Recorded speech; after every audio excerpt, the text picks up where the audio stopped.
Mercredi 28 février, bienvenue sur Grand Littoral TV. Bonjour à toutes et à tous et voici donc en images en 8 minutes une nouvelle édition du journal de la rédaction avec vos prévisions météo tout d'abord et toujours pas de changement ce mercredi, un temps froid, glacial même avec moins 7 degrés de relevé ce matin à Bergues, moins 6 à Boulogne, moins 5 à Dunkerque, moins 9 degrés même à Saint-Tricas dans l'arrière-pays calésien. De nouveau aujourd'hui les températures resteront négatives toute la journée sous un ciel bien dégagé tout de même, on attend du soleil malgré tout même si quelques nuages passeront par moments par la région. Demain, les valeurs devraient légèrement remonter avec des températures tout juste positives dans l'après-midi. Puis le redout, le vrai est annoncé pour vendredi et ce week-end et ce sera très net, plus de 10 degrés annoncé dimanche. On en reparle avec les prévisions météo complètes, bien évidemment, juste après ce journal. Le premier sujet de cette édition consacré au salon de l'agriculture à Paris. Toute la semaine, les éleveurs, cultivateurs et producteurs de France sont réunis pour promouvoir leur filière et bien évidemment la région est présente avec bon nombre de ses symboles. Les Hauts-de-France sont rassemblés sur un pavillon commun de plus de 760 mètres carrés, une belle vitrine pour les producteurs locaux et les comités de promotion des appellations et des races nordistes. La région veut défendre son terroir et inciter les consommateurs à soutenir cette production en achetant et en mangeant local.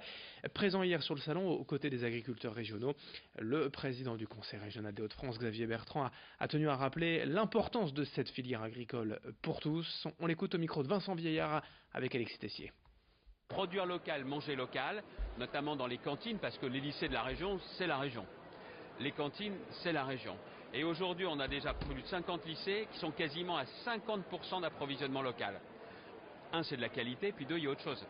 C'est que le paysan, l'éleveur, le producteur, il passe sans intermédiaire.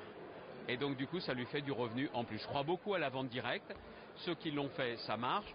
Ça peut produire, 15-20% du revenu, mais ça, c'est quand même important. Mais c'est pas ça qui change tout. Mais ça fait du bien quand même. Dans cette édition également, à Calais, le centre hospitalier est submergé depuis peu par les demandes de patients britanniques. 400 depuis le début de l'année. Suite à une épidémie de grippe importante en Angleterre, 55 000 interventions programmées ont dû être annulées sur le premier trimestre, déjà en 2 mois donc. Résultat, avec la proximité géographique, les Anglais débarquent pour venir se faire opérer à Calais. Et s'ils le font, c'est parce que aussi leur assurance leur permet. Là, l'hôpital de Calais a un partenariat avec le NHS, système de santé public au Royaume-Uni. On écoute Martin Trelka, directeur du centre hospitalier de Calais.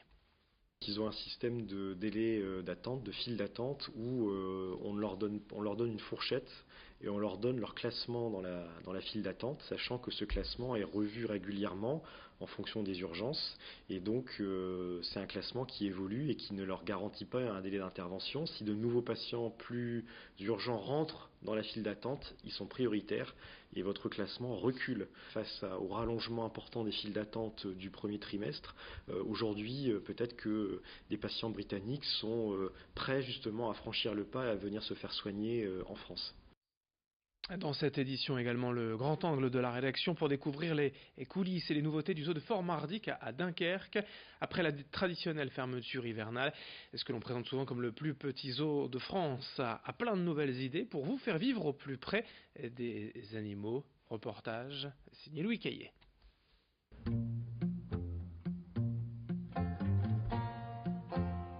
Être soigneur d'un jour, c'est commencer sa journée à 8h30 par la préparation des rations alimentaires pour les quelques 250 animaux. Puis direction les enclos pour nourrir les pensionnaires, travailler avec eux, les soigner et enfin nettoyer leur habitat, comme le fait la dizaine de soigneurs du parc zoologique. Là, on va aller en training médical, donc avec Momo qui est à l'extérieur. Lula va faire le rôle de vétérinaire. Donc on va essayer de faire une simulation écho, une simulation stéto, lui mettre ses gouttes dans ses yeux, parce qu'en fait on leur met des gouttes dans les yeux tous les jours. On verra comment Momo est réceptif, parce que ça reste sur la base du volontariat en fait, de l'animal. Si l'animal ne veut pas venir travailler, on ne va pas le forcer. C'est pas grave, on reviendra plus tard à une session, plus tard dans la matinée ou dans l'après-midi. On y va. T'as mis des gants, Lula ? Ouais, c'est bon. Donc là, on passe dans le pédiluve. C'est dur, mon dodo. C'est gelé, bah oui. On reste. Lève-toi doucement, voilà. Momo, tu restes. On reste, tu avances. Momo touche. Attends, je vais pas bridger. Encore. Oui. Là, je vais bridger. Super doudou. Lula, élève en classe de 3e et habituée du zoo, est l'un de ses soigneurs d'un jour. Comme Lucie, elle souhaiterait faire de sa passion son métier.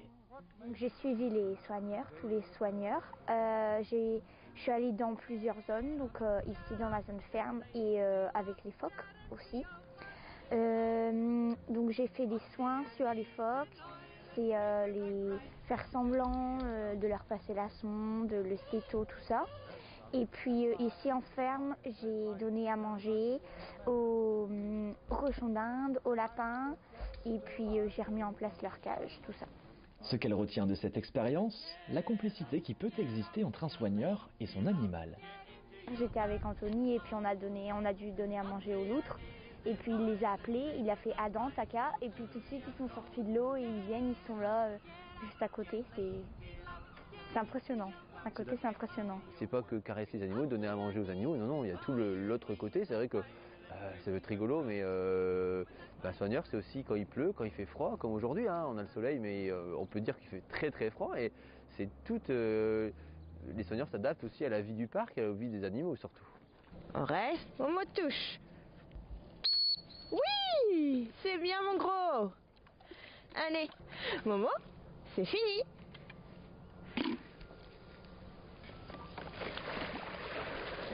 Et puis on termine ce journal avec une autre genre d'info, football, la triste élimination du RC Lens hier soir en quart de finale de la Coupe de France opposant les Herbiers aux Lensois. Les Herbiers c'est un club de national.